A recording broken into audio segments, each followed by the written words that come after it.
it's a pleasure and honor to be in this dialogue with you. But I think that a huge part of what you haven't said is you've offered a recognition that mass incarceration has not worked, and that is an unfortunate consequence of government practices that just didn't work.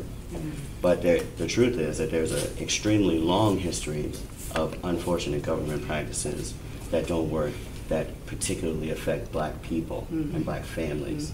And until we as a country, and then the person who's in the seat that you seek, actually addresses the anti-blackness current that is America's first drug. We're in a meeting about drugs, right? America's first drug is free black labor and turning black bodies into profit.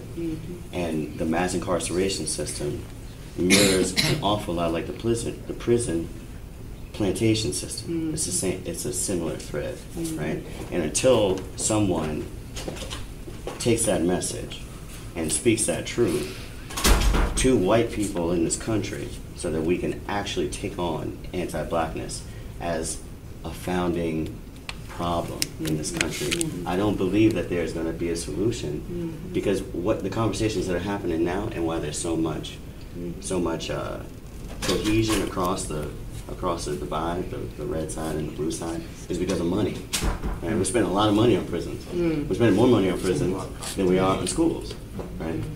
But if we look at it from a lens of let's solve this financial problem, and we don't look at the greater bottom line that African Americans who are Americans are suffering at greater rates than most other people, every other people, for the length of this country, then it's not going to go away. It's just going to morph into something new and evolved.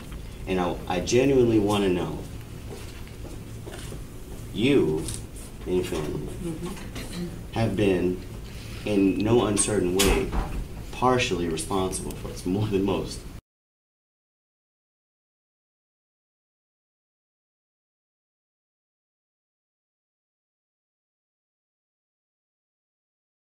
Now, there may have been unintended consequences, but now that you understand the consequences, what in your heart has changed that's going to change the direction of this country? Like, what in you, like, not your platform, not what you're supposed to say. Like, how do you actually feel that's different than you did before? Like, what were the mistakes? And how can those mistakes that you made be lessons for all of America, for a moment of reflection on how we treat black people in this country? I just want to, and I apologize, we have I would really love to allow her to answer these questions. I'm not and stopping. We've worked really hard. We've driven so many hours. We're not stopping. I'm just letting you guys know before, because we've got a couple more minutes. We still have more people in the overflow that are waiting. So I'm not interrupting what you're about to say. I just wanted to sort of give you guys a heads up on timing. So we've got limited time. Well, obviously, it's a very thoughtful question. It deserves a thoughtful answer.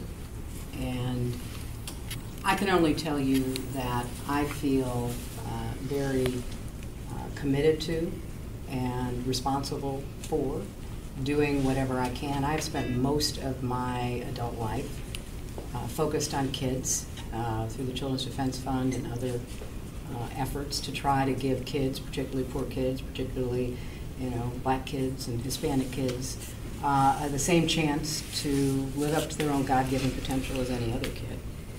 That's where I've been focused. And I think that there has to be a reckoning. I agree with that.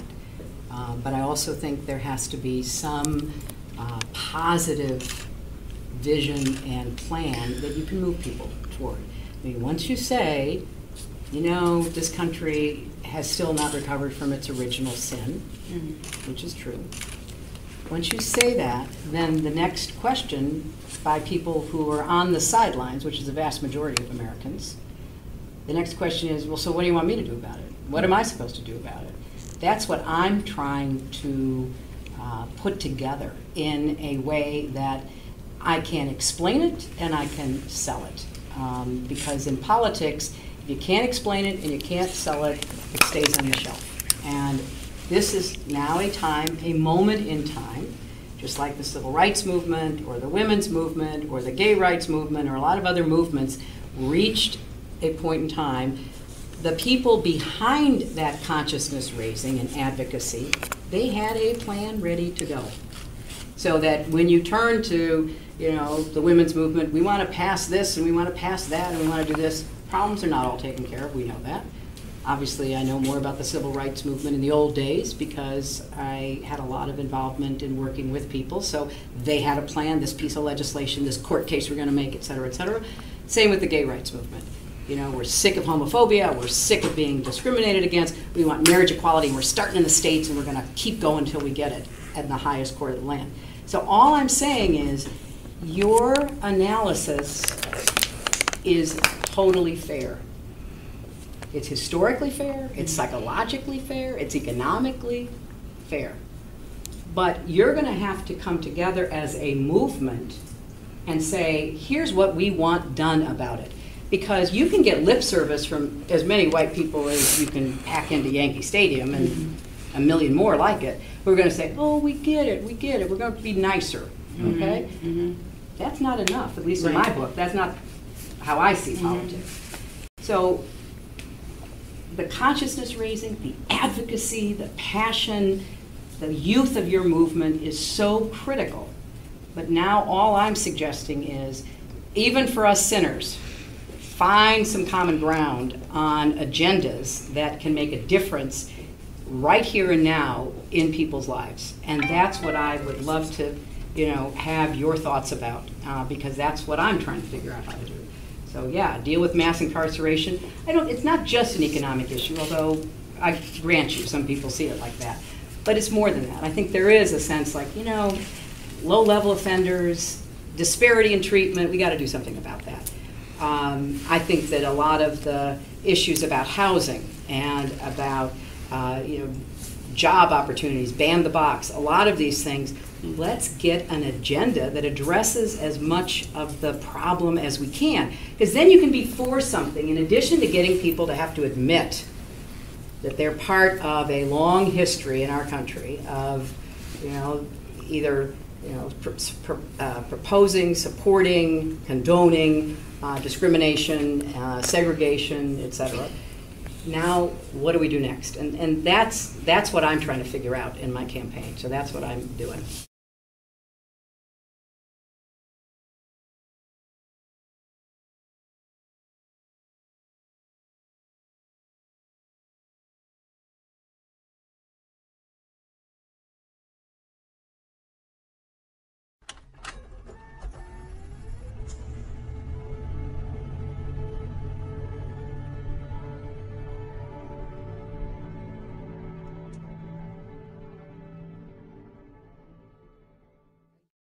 Madam Secretary, Respect we to do you. really have to go. Sorry. Thank you. The piece that's most important, and I stand here in your space, and I say this as respectfully as I can, but if you don't tell black people what we need to do, then we won't tell you all what you need to do. Well, I'm not telling you, I'm just telling you to tell me. What I mean to say is that this is and has always been a wet problem of violence. It's not, there's not much that we can do to stop the violence against us. Well, if and that it's is a conversation that I push okay, back. I understand. And, I understand what you're saying. Also respectfully. Yeah. Well, respectfully, if that is your position, then I will talk only to white people about how we are going to deal with the very real problems. That's not what I mean. That's not what I mean. No. But like what I'm saying is, what you just said was a form of victim blaming, right? You were saying that what the Black Lives Matter movement needs to do to change white hearts is no, I'm not talking about. Look, I don't change. believe you change hearts. I believe you change laws, you change allocation of resources, you change the way systems operate. You're not going to change every heart. You're not.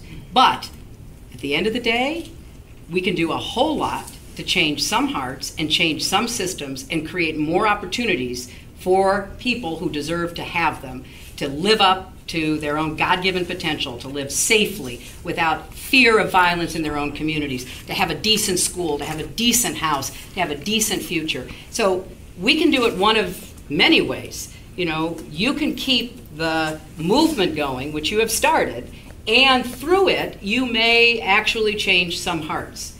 But if that's all that happens, we'll be back here in 10 years having the same conversation. Because we will not have all of the changes that you deserve to see happen in your lifetime because of your willingness to get out there and talk about this. Thank you. Thanks, we got to go this way. We should find a way to do this. Appreciate it. Well, I'm ready. Yeah, I'm I ready really to do do. my part in any way that I can. And I'm sure, thank you. Thank you very much.